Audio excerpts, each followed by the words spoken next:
mountainous regions, you have mountains and valleys, and you also have physical separations between communities. And into this mountainous, devastated region, 60% unemployment, cholera, famine, you name it, rubble, basically rubble. Stepped a village priest. He wasn't the priest that was assigned.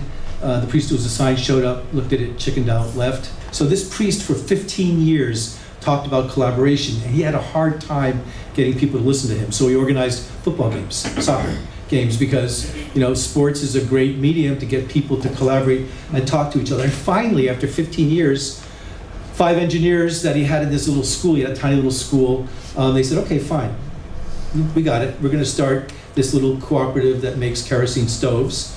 And they did. They started it. And they said, well, we need benefits and we need financing. So the priest took the overnight train. This is in Franco's Madrid, in 1956 or so.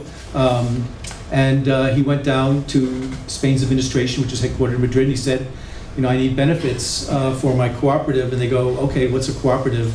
And we're not really geared up to provide benefits for the cooperative. And the same thing with the banks when he asked for the money. And so he came back and said, well, if we're going to do this right, we're going to have to start our own. All these things are not, let's figure out the perfect mousetrap and create it. It's what do we need as we organically grow? Because the secret to Mondragon is not top down anything, but bottoms up everything, organic growth.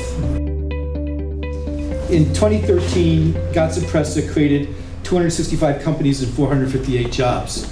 Although that's a lot on the company side, but small on the job number side, until you realize that the types of jobs that Gatsa Pressa is focusing on are 1 person, 2 people, mostly service enterprises, and we'll show you the breakdown. But these are people that have been left out of most of the formulas for how you create entrepreneurship in our cities, in our regions. And we think that this is the right target for what we need to go after to turn this around, not just in Cincinnati, but other places. In last year, they launched 400 businesses representing more than 750 jobs. But most importantly, 87% of the startups they have worked with since 2002 are still in existence 5 years later. Spain, 44 million people, somewhere between the 9th and the 11th most powerful economy in the world, depending on events. The 5th largest producer of cars.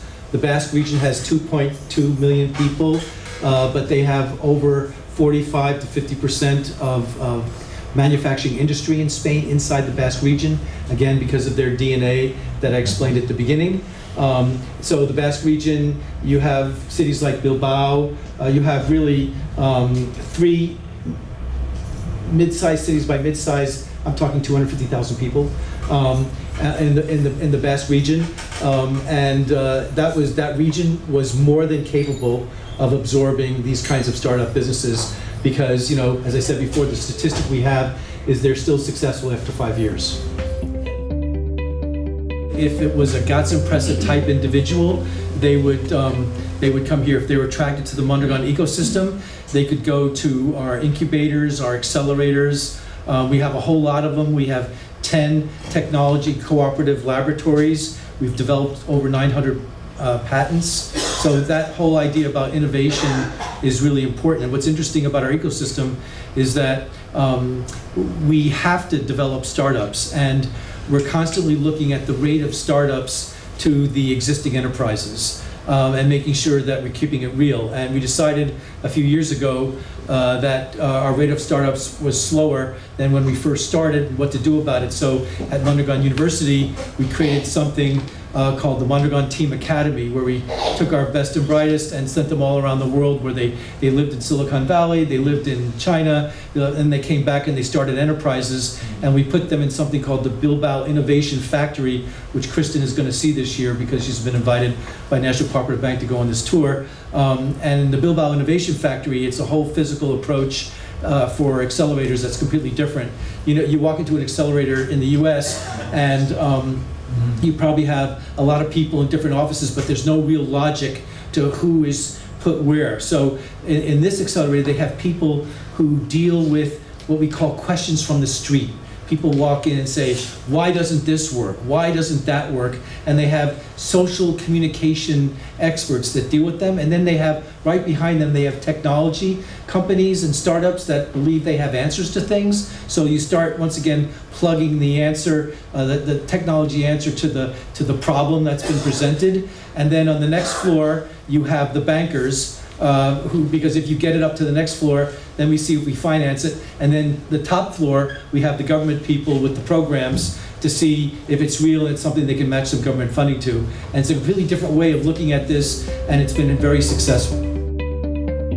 What happens is people walking off the street, and usually they have no business experience. They don't have a clue about how to write a business plan, and they start going through a series of interviews. The business plan is the most important part of this, because in the interview process, the Gatzenpresse process has to determine if this entrepreneur or entrepreneurs, if they have they don't have the background and they don't have the experience, but do they have the wherewithal? Do they have the drive? Do they have the understanding? Can they learn? What is their capacity to grow? We're measuring aspirational elements in human beings, and aspiration is what this is all about. Aspiration is what the American dream used to be about. We're just trying to put it back into practical factors.